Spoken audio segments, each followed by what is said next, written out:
as the county employees who have come to the plate, realize the crisis we're in right now, and helping us balance this budget. Also, there's been a lot of sacrifice that might not be recognized, and that's keeping vacant positions that are important positions vacant. So I think the majority of the staff in county departments have really come through, and I want to thank them. Okay, go ahead. Okay, keep going here. Okay, so on that high note, we will now go to the shortfall remaining. And Oh, Tom, go ahead. Thank you, Mr. Chair. Tom Mitchell, Chief Executive Officer. Before we move on, there's just a couple of points I wanted to reiterate. The attorneys in County Council are not part of the Attorneys Association that we were talking about earlier. That is attorneys that represent the district attorney and the public defender and the alternative defender. Those are the ones which we haven't reached, and child support. Those are the ones that we have not reached agreement based on direction that I think we've received. We will not be continuing negotiations with either of those two groups that you mentioned earlier because we've been unable to reach agreement. They have not come forth with the same spirit of cooperation as the other bargaining units have had, and that's unfortunate, but I just wanted to make that a point of record. okay. Mr. Chair. Sure, go ahead. And briefly, it might be helpful to the public also to just have a very brief explanation of who are the confidential employees and who are the management exempt employees. Okay, I had previously mentioned that confidential employees are, I guess I would say, administrative support positions in County Council, Clerk of the Board, Executive Office, and Human Resources. And they're based on dealing with confidential information and their link with the bargaining process. The management exempt are people who are pretty much in those same departments because they have access to bargaining information and because they are not part of the department head bargaining unit or anything else. They're kind of freelance, but they take whatever gets negotiated. And so that would be the attorneys in County Council's office, the analysts, staff, and managers in HR, Human Resources, and the analysts and folks in the Executive Office, as well as the Clerk of the Board. So they're both kind of related to those four departments. For the public, would you explain the McLEMA, the other bargaining unit? Okay, McLEMA is Law Enforcement Management Association, and that would be lieutenants and captains in the Sheriff's Office, and chief investigators in the DA's office and in Social Services Fraud Prevention. Which tend to be the higher salaried employees. Correct. Thank you. Move forward. We're going to complete this presentation before lunch. Yes. So, shortfall remaining. The mandatory time off agreements have addressed approximately 1.5 million of the general fund target of 2 million.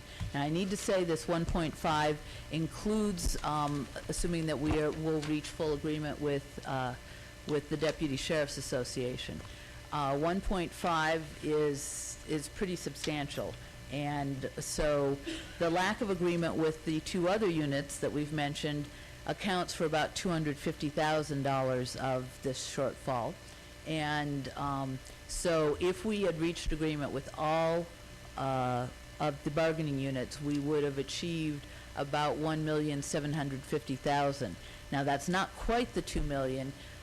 Interestingly enough, when our original estimate was developed, it was probably developed on a higher payroll than we are experiencing right now. So I guess the good news is our payroll is lower. The bad news is it means we save less money. It's one of those diminishing returns things. In any case, we've achieved 3/4 of that $2 million. However, as you go through the document on the mid-year update, the additional general fund shortfall beyond the 2 million is that $407,000. That's the 2.4 million that we were talking about, the general fund shortfall being.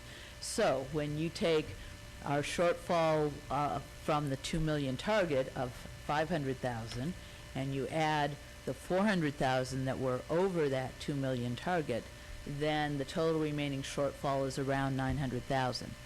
I would point out that I'm using the figures for consistency purposes that were in Jennifer's presentation. There's an 80,000 or so additional revenue. So I think you can probably take this as a give or take around 100,000. Obviously, we'd prefer to give as opposed to take, but when you strictly use the numbers, this is what we end up with. So, acting on the general fund shortfall, the remaining actions then include maintaining a strong hiring freeze and being very clear that that hiring freeze applies to all departments. And the only positions that we are looking at differently are positions that clearly have a different outside non-general fund funding source. And even then, we're looking at holding any positions that are vacant so that they would be available if we need to do layoffs of general fund funded positions. So the board has reiterated its support for that hiring freeze, and we are continuing with that. Then the other piece of it would be looking at authorizing layoffs necessary to address that $907,000. On an annual basis, that would be 12 positions. Unfortunately, on a 3-month basis, which is what we have left in the fiscal year to be able to address this, it's about 48 positions.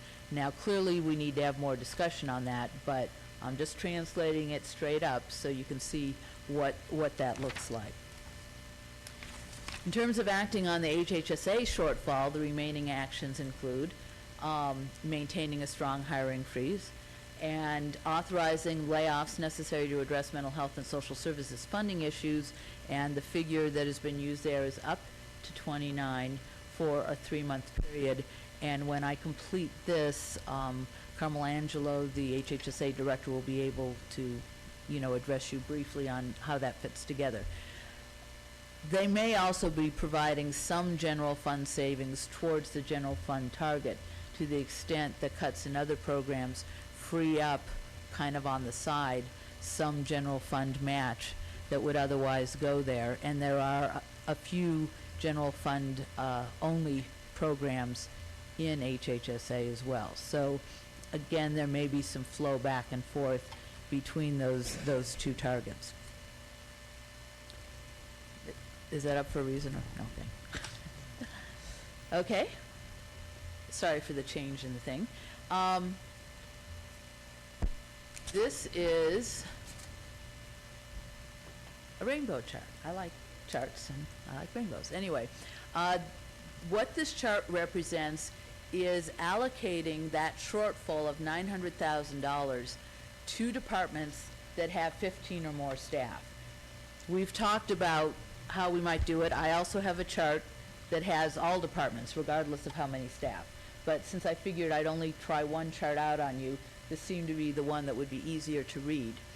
So this is divided into the departments, and you can see that the smallest department represented here, they're grouped together. So I put public defender and alternate defender together, since they're essentially a similar service, even though they're technically different departments. So, but the smallest department represented here is the library. And the budgeted salaries establish the ratios, and then those ratios are applied to the rest of the table. So the column to the right is allocation of $2 million, and that was kind of an exercise that we were doing. But when you take the next one of allocating the $900,000 across those departments, you see what you get. Then